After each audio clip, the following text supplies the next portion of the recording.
Before I begin sharing what changed my life forever, let me say this: if stories like mine resonate with you, if you've ever felt unseen, unheard, or quietly fading inside a life that looks perfect from the outside, then stay with me, because this isn't just a story about marriage or temptation.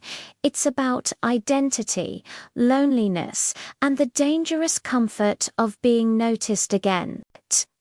My name is Clara, and for 14 years I was married to Daniel, the man I met back in college when life felt simple and full of promise. When love was effortless and the future seemed like something we could design together with late-night talks and shared dreams, he was confident, driven, always planning 10 steps ahead, while I was calmer, steadier, someone who believed deeply in building a safe and lasting home. And for a long time we worked, maybe not perfectly, but well enough, marrying young, growing up side by side in cramped apartments filled with second-hand furniture, unpaid bills, and laughter that made the struggles feel temporary until time did what it always does, quietly reshaping people without asking permission.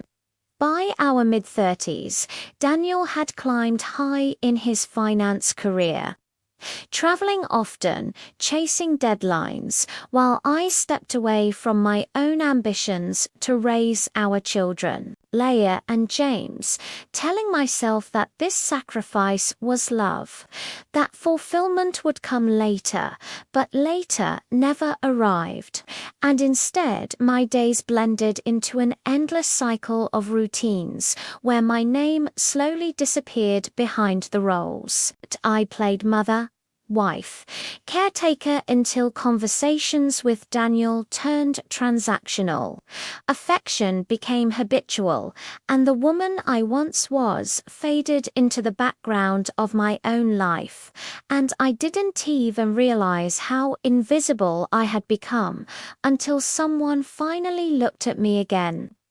That someone was Aidan, the neighbor who moved back next door one spring after years away, no longer the boy I remembered, but a young man carrying grief, responsibility, and an openness that made people feel heard. And our first real interaction was nothing more than polite recognition, a smile, a shared laugh. But it planted something unexpected, because unlike most people, Aidan didn't talk at me. He talked with me, noticing details, asking questions that didn't rush past my answers. And when he helped me with a broken sprinkler one quiet afternoon while Daniel was away, it wasn't the help that stayed with me, it was the ease, the attention, the simple sense of being acknowledged as more than background noise. Over time, our conversations grew longer, deeper, lingering in ways that felt harmless yet charged. And I began to notice how I looked forward to seeing him, how his presence brought color back into days that had felt gray for years.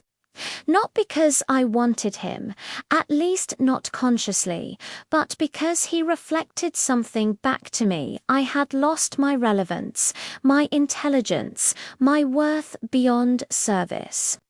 When he asked for my opinion on his graduate school essay and listened as if my words truly mattered, when he told me I should still be teaching and said it with such genuine belief, it cracked something open inside me, awakening a hunger I had buried under years of responsibility.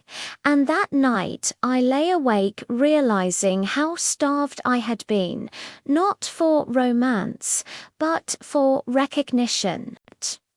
I tried to tell myself it was innocent, that no lines had been crossed, yet emotionally I was already standing somewhere dangerous, because connection doesn't need touch to become intimate. And when Aidan quietly said one evening that I seemed lonely, that I deserved more than existing on the sidelines of my own life, those words followed me everywhere, echoing through chores, through silence, through the empty space beside my husband at night.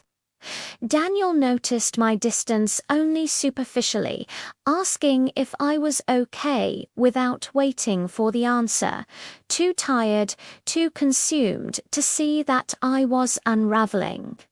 While Aidan's presence felt like oxygen. And that contrast terrified me, because I wasn't planning to leave. I wasn't chasing betrayal.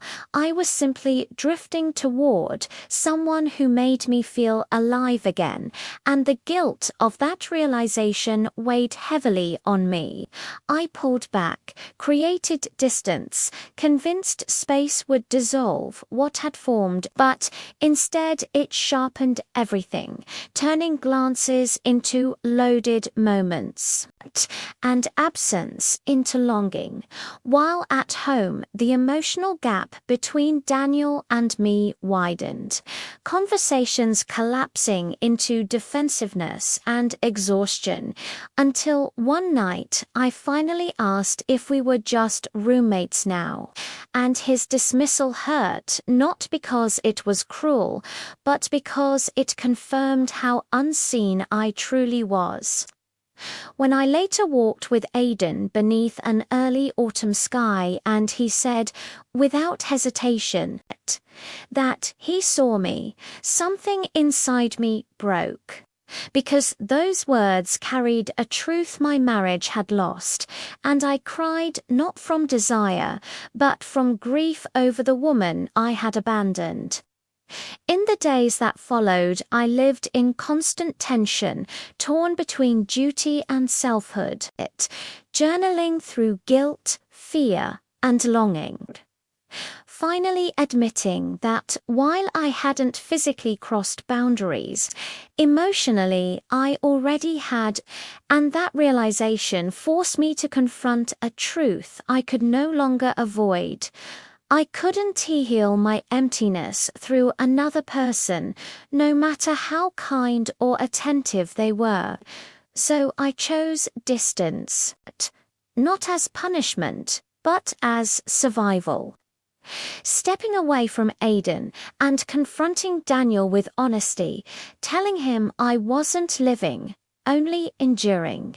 And for the first time in years, we truly talked, not fixing everything, but acknowledging the silence that had grown between us.